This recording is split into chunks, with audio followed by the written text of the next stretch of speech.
Shalom Vacha, que le bon Dieu protège, vous dans la santé, la joie, la prospérité, Keneratson. Mes amis, aujourd'hui nous allons parler encore d'une question qu'on a posée hier, mais on a d'autres réponses sur cette question. Il y a beaucoup de choses à apprendre de la paracha de Yitro. Les Juifs, ils aiment beaucoup cette paracha, c'est la paracha de Matan Torah, c'est la paracha de la Séoda de Yitro, c'est la paracha de Angoy qui s'est converti au judaïsme, qui était le beau-père de Moshe Rabbeinu. Sa fille Tzipora, c'était une grande tzadékette. Il avait une autre fille, Yitro, qui s'est mariée avec Elazar, qui était le fils de Aaron HaKohen, qui est devenu Kohen Gadol après la mort de Aaron HaKohen. Regardez, ça veut dire que Yitro, il a eu un grand mérite, parce que ses filles, ils se sont tous mariés avec des grandes tzadékim, avec des juifs. Et Yitro, qu'est-ce qu'il était?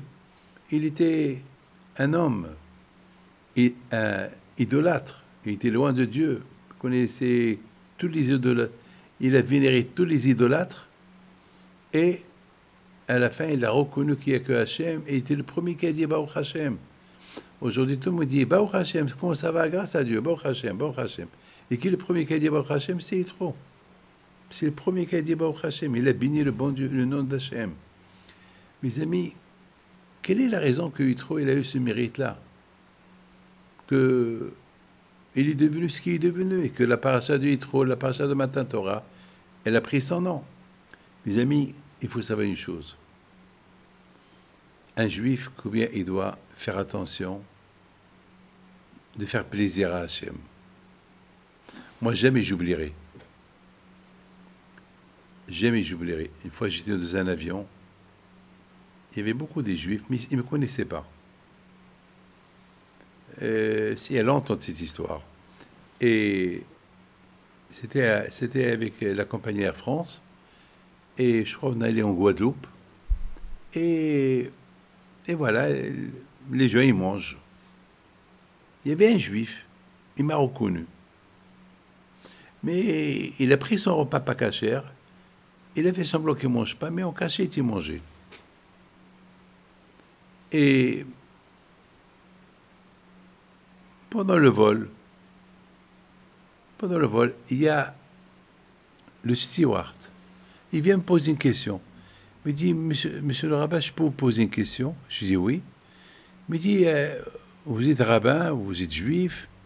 Comment ça se fait que vous n'avez pas mangé le repas d'Air France, mais il y a quelques personnes qui sont de votre religion, voilà, celui-là et celui-là, ils ont mangé.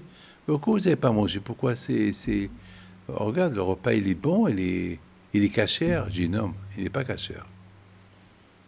Et j'ai commencé à lui expliquer. Ah, pourquoi ils n'ont pas mangé? Ben, je lui dis, chacun il fait ce qu'il veut. Le bon Dieu nous a pas, il n'a pas obligé. Le bon Dieu n'a pas obligé à faire la religion de force. Chacun il fait ce qu'il veut. Les comptes, on fait les comptes avec le bon Dieu plus tard. Pour le moment, c'est comme ça. Alors, il y avait quelques personnes ils avaient un peu de la peine. Pourquoi ils ont mangé devant moi? Ils ont eu des remords. Alors là, plus tard, on a commencé à discuter.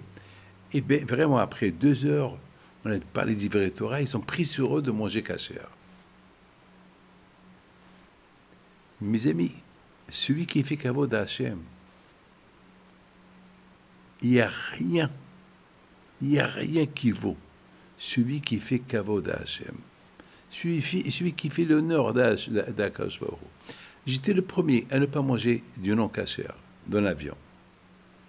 Et suite à ça, il y a eu une conversation avec le steward, des juifs qui ont assisté à cette conversation, et à la fin, il s'est passé que il y a eu quelques personnes qui ont dit, alors si j'aurais expliqué c'est quoi la cacheroute, c'est quoi le judaïsme, après je les ai rencontrés en Guadeloupe, ils sont venus à mes cours de Torah, ils ont fait une grande teshuva. Mes amis, le premier qui a fait kavod à Hachem, le goy qui a fait kavod à Hachem, c'était Yitro. Vraiment. Parce qu'Yitro, il avait besoin de rien. Il était riche. Il avait tout. Il avait le kavod. Il avait tout. Il est venu dans le désert, il a tout lâché pour Hachem. Alors imaginez-vous, mes amis, aucun être humain, à part les Juifs, qui étaient dans le désert pour recevoir la Torah, le monde entier a entendu ce que Hachem il a fait en Égypte, et comment la terre, la mer s'est coupée. Personne n'est venu pour se convertir. Il n'y a que Yitro seul. Yitro seul, il a donné kavod à Hachem. Alors quand il a dit à Yitro, toi tu me fais kavod. Alors la paracha de Matan Torah, je te la donne. Elle va porter ton nom. Vous savez c'est quoi la Torah? La Torah, c'est celui qui l'étudie, celui qui la respecte en faisant kavod à Hachem. Mes amis, écoutez très bien. Quelqu'un qui veut aller à la synagogue, il court pour aller à la synagogue. Il pousse des gens. Pourquoi tu pousses? Ben, je vais à la synagogue. Et nous aussi, on va à la synagogue. Non, moi, je dois faire Kaddish. C'est pas bien. Tu vas aller à la synagogue pour prier au bon Dieu. Tu vas aller faire Kaddish. Va doucement, c'est pas la peine de pousser les gens. C'est pas la peine de pousser les gens. Pourquoi tu pousses les gens? Mes amis, c'est ça ce que Yitro il a fait. Yitro, il a donné du moral aux Juifs. Vous les Juifs, vous avez connu Hachem. Votre grand-père c'est Abraham, Yitzhak, Yaakov. Moi j'étais goy, j'ai découvert Hachem tout seul. Et je fais kavod à Hachem. Alors Akadosh Baruch Hu, il a dit, toi Yitro, tu me fais kavod, moi aussi je te fais kavod. Mes amis, en deux mots, celui qui fait kavod à Hachem, celui qui apprend aux autres à honorer Hachem, Akadosh Baruch Hu, il l'honore. C'est la raison pourquoi la paracha du Yitro, elle s'appelle la paracha du Yitro, le kavod que Hachem il a fait à Yitro. Le bon Dieu vous protège, vous dans la santé. Amen.